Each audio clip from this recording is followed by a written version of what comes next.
நம்ம ராமேஸ்வரத்தை சேர்ந்த பொண்ணு எவ்வளவோ கனவுகளோடு 12th படிக்கும்போது இப்போ 12th படிச்சுட்டு இருக்கா. இன்னும் கூடிய சீக்கிரத்தில் வந்து அவளோட 12th எக்ஸாம் வேறு வந்துட்டுருக்கு. மனசில் எவ்வளவோ கனவுகளோடு நம்ம வந்து இந்த படிப்பு படிக்கணும், இந்த வேலைக்கு போகணும், நம்ம பேரண்ட்ஸை எந்த அளவுக்கு பார்த்துக்கணும், வாழ்க்கையை இன்னும் வந்து ஹையராக கொண்டு போகணும் அப்படின்ற கனவுகளோடு ஒரு பொண்ணு வாழ்ந்துட்டு வந்திருக்கா. ஆனால் அப்பேற்பட்ட பொண்ணோட கனவை வந்து ரொம்ப அசால்ட்டாக ஒரு பையன் வந்து எடுத்துட்டான் அப்படின்னே சொல்லணும். நான் இதை பற்றி பேசுகிறேன்னு கண்டிப்பாக உங்க எல்லாருக்கும் தெரிஞ்சிருக்கோம். பிகாஸ் நேற்று காலையிலேருந்து வந்து எல்லா நியூஸ் சேனல்லையும் வந்து இதை பற்றி பேசாதவங்களே இருக்க முடியாதுன்னு தான் சொல்லணும். அவ்வளோ ஈஸியாக போயிடுச்சு ஒரு உயிரை வந்து எடுக்கிறதுன்னு நினைக்கிறேன். அதுவும் ஒரு சில பேருக்கு என்ன நடந்துச்சு அப்படின்றது வந்து இப்போ நம்ம வந்து விலாவரியாக பார்ப்போம். ஒரு 12th படிக்கிற பொண்ணு ரொம்ப நாளாகவே வந்து அவங்க ஏரியாவில் இருந்த ஒரு பையன் முனிராஜ், அந்த பொண்ணோட பேரை கூட நான் சொல்ல விரும்பலை. பாவம், அது சொல்லி வேற அந்த பொண்ணை கஷ்டப்படுத்த வேண்டாம்.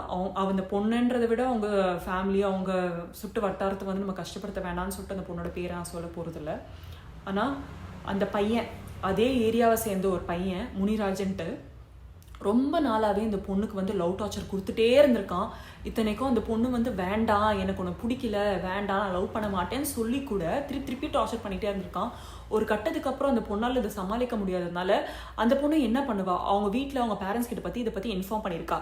அவங்க என்ன பண்ணியிருக்காங்க, இவன் இதே மாதிரி டார்ச்சர் கொடுத்துட்டு இருந்திருக்கான் அப்படின்னு சொல்லிட்டு ஒரு பேரண்ட்ஸாக அவங்களால முடிஞ்ச ஒரு ஸ்டெப்பை எடுத்திருக்காங்க. பேரண்ட்ஸாக அவங்க ரிலேஷன்ஸ் எல்லாரும் சேர்ந்து போய் அந்த பையன் வீட்டில் போய் அவங்கள வந்து மிரட்டிட்டு வந்திருக்காங்க. இந்த மாதிரி வந்து என் பொண்ணுக்கு வந்து பிடிக்கலன்னு சொல்கிறா, படிக்கிற பொண்ணை வந்து இந்த மாதிரி டிஸ்டர்ப் பண்ணாதப்பா அப்படின்னு சொல்லிட்டு ரொம்ப நியாயமாக வந்து சொல்லிட்டு மிரட்டிட்டு வந்திருக்காங்க. ஏன்னா ஒரு பேரண்ட்ஸாக வந்து படிக்கிற பொண்ணுக்கு இந்த மாதிரி ஒரு தொல்லை கொடுக்குறாங்க அப்படின்னா கண்டிப்பாக அவங்க எடுக்கிற ஸ்டெப்பு தானே இது. ஸோ அவங்க பண்ணது வந்து நம்ம தப்புனே சொல்ல முடியாது. ஸோ அதுக்கான ஒரு நடவடிக்கையை எடுத்து கூட இந்த பையன் வந்து திருப்பி அந்த பொண்ணுக்கு இந்த மாதிரி டார்ச்சரை கொடுத்துட்டே இருந்திருக்கான்.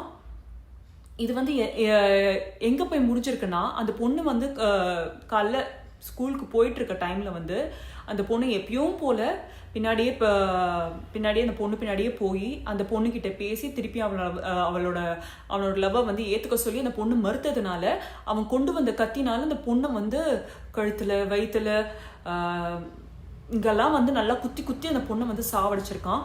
இதை வந்து இப்போ அக்கம் பக்கத்தில் இருக்கவங்களாம் வந்து சத்தம் போட்டு பார்த்ததுனால எல்லாருக்கும் தெரிய வந்திருக்கு. எல்லாரும் வெளியில் வந்து உடனே போலீஸ்க்கு இன்ஃபார்ம் பண்ணியிருக்காங்க, ஆம்புலன்ஸ்க்கு இன்ஃபார்ம் பண்ணியிருக்காங்க. அந்த பொண்ணை எப்படியாவது காப்பாற்ற முடியுமான்ற ஒரு பதட்டத்தில் வந்து அவங்க இவ்வளோ தூரம் ஸ்டெப் எடுத்திருக்காங்க. பட் ஆம்புலன்ஸ் வந்து சரியான டைமுக்கு வர முடியல. அந்த பொண்ணு உயிருக்கு வேற போராடிட்டு இருந்த சமயத்தில் வந்து அக்கம் பக்கம் இருந்தவங்க வந்து டைம் வேஸ்ட் பண்ணக்கூடாது, உயிர் ரொம்ப முக்கியன்ற இந்த இடத்துல வந்து கண்டிப்பாக நம்ம அவங்கள பாராட்டணும். அதனால எதையும் எதிர்பார்க்காம ஒரு பைக்கில் வந்து அந்த பொண்ணை உட்கார வச்சுட்டு பக்கத்தில் இந்த ஹாஸ்பிட்டலுக்கு கூப்பிட்டு போயிருக்காங்க. ஆனால் ஹாஸ்பிட்டலுக்கு கூப்பிட்டு போயும் எதுவுமே பண்ண முடியல, பிகாஸ் லேட் ஆயிடுச்சு அப்படின்ட்டு இருக்காங்க. அந்த பொண்ணு வந்து இறந்து போயிட்டு இருக்கா. ஆனால் அந்த பையனுக்கு எவ்வளோ கொழுப்பு இருக்கு அப்படின்னா, இவ்வளோ பெரிய தப்பு பண்ணிட்டு எல்லாரும் தேடிட்டு இருக்கும் போது அவனே அங்கேருந்து ஒரு போலீஸ் ஸ்டேஷனில் போய் கத்தி எடுத்துகிட்டு போய் அவனே சரணடைஞ்சிருக்கான். இந்த மாதிரி நான் தான் சாவடிச்சேன், இந்த ரீசனால் தான் சாவடிச்சேன் அப்படின்னு. எப்படி ஒரு பொண்ணு பிடிக்கல, வேண்டாம் அப்படின்னு சொல்கிறானாலே நம்ம வந்து அதுக்கப்புறம் வந்து அந்த பொண்ணு டிஸ்டர்ப் பண்ணக்கூடாது. அது வந்து நம்மளுக்கு தெரியணும் கண்டிப்பாக. அதை விட்டுட்டு அந்த பொண்ணை வந்து இல்லை நீ என்ன தான் லவ் பண்ணி ஆகணும், இது மாதிரிலாம் டார்ச்சர் பண்ணிட்டு இருக்கிறது வந்து இதில் நல்லாவா இருக்குது கேட்குறதுக்கு. ஃபஸ்ட்டு ஃபோர்ஸ் பண்ணி லவ் வரவே வைக்க முடியாது. அதே மாதிரி வேண்டான்னு சொல்லிட்டாங்கன்னா அவங்கள விட்டு விலகிடுறது தான் ரொம்ப நல்லது. அதை விட்டு அவங்கள என்னை தவிர யார் ஒன்று கல்யாணம் பண்ணிப்பான்னு பார்க்கலாம், நீ எப்படி நல்லா வாழ்வ அப்படின்னு சொல்லிட்டு பார்க்கலாம். இந்த மாதிரிலாம் வந்து கோழத்தனமாக வந்து அவங்கள உட்காந்து த்ரெட்டன் பண்ணிட்டு இருக்கிறது வந்து நல்ல விஷயமாவே தெரியல. அண்ட் இந்த மாதிரி விஷயம் வந்து ரொம்ப தவிர்க்கப்படணும்.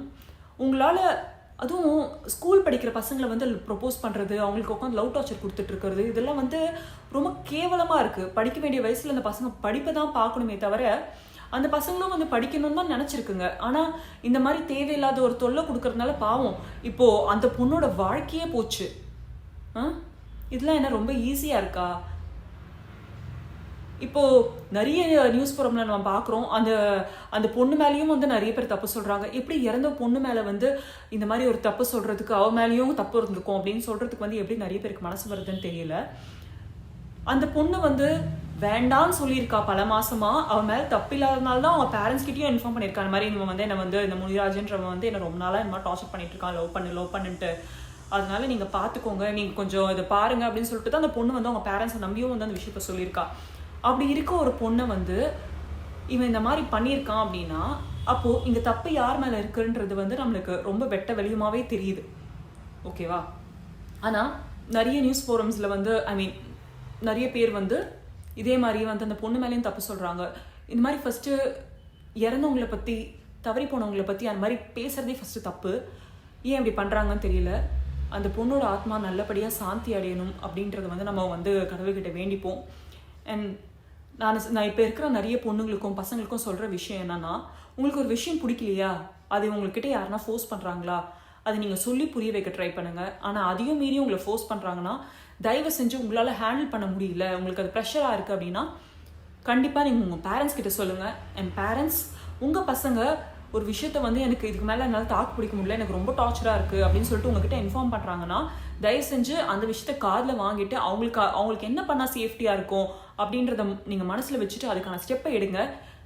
ஏன்னா நம்ம பசங்களும் சரி, நம்மளுக்கு வேண்டியவங்களும் சரி, நம்மளை நம்பி தான் நம்மக்கிட்ட ஒரு விஷயத்த சொல்கிறாங்க. இவங்க இருக்காங்க, இவங்க நம்மளை பார்த்துப்பாங்க அப்படின்ட்டு ஒரு விஷயத்த சொல்கிறாங்க. ஆனால் இந்த மாதிரி ஒரு விஷயம் நடக்கும்போது வந்து இது எல்லாருக்குமே மன வருத்தத்தை கொடுக்குது. அண்ட் அந்த பொண்ணோட அம்மா அப்பா சொந்தக்காரங்க எல்லாருமே வந்து எவ்வளோ தூரம் கஷ்டப்பட்டு இந்த மாதிரி ஒரு விஷயத்த ஃபேஸ் பண்ணியிருப்பாங்க அப்படின்றது வந்து நம்மளால் புரிஞ்சுக்க முடியுது. ஏன்னா நம்ம நிறைய வீடியோஸ் பார்த்துருக்கோம் அதுக்கு ரிலேட்டடாக. நீங்களே பார்த்தீங்கன்னா தெரியும். எனக்கு அதை பார்க்கும்போதே ரொம்ப மனசு கஷ்டமாக இருக்கும். அவங்க பெற்றவங்களும் சரி, ரிலேஷன்ஸும் சரி எவ்வளோ வருத்தப்படுறாங்க. கண்டிப்பாக இருக்கும்ல.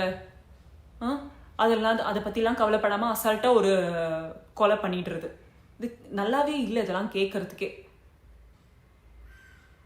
இதெல்லாம் எங்கே போய் நிறுத்த போகுது? இந்த மாதிரி எக்ஸாம்பிள்ஸ்லாம் என்ன பண்ணுறாங்க? ஃபஸ்ட்டு கவர்மெண்ட் இதுக்கெல்லாம் வந்து ஒரு ஸ்ட்ரிக்டான ஒரு ரூல்ஸை கொண்டு வரணும். அதுவும் இப்போ நிறைய வந்து பொண்ணுங்களுக்கு எதிராக வந்து நிறைய நியூஸ் இந்த மாதிரி நடக்குது. தயவு செஞ்சு கவர்மெண்ட்டை நாங்கள் எல்லாரும் ரொம்ப நம்புகிறோம். தயவு செஞ்சு கவர்மெண்ட் வந்து இதுக்கான ஒரு பெரிய பனிஷ்மெண்ட்டை கொடுக்கணும். இதை பார்த்து அடுத்தது பொண்ணுங்க கிட்ட வந்து யாரும் மிஸ்பிஹேவ் பண்ணுறதுக்கோ, இல்லை பொண்ணுங்க கிட்ட வந்து யாரும் இந்த மாதிரிலாம் தப்பு பண்ணாமல் இருக்கிறதுக்கோ வந்து அந்த மாதிரி ஒரு பனிஷ்மெண்ட் கொடுத்தா தான் அவங்களுக்கும் பயம் வரும்.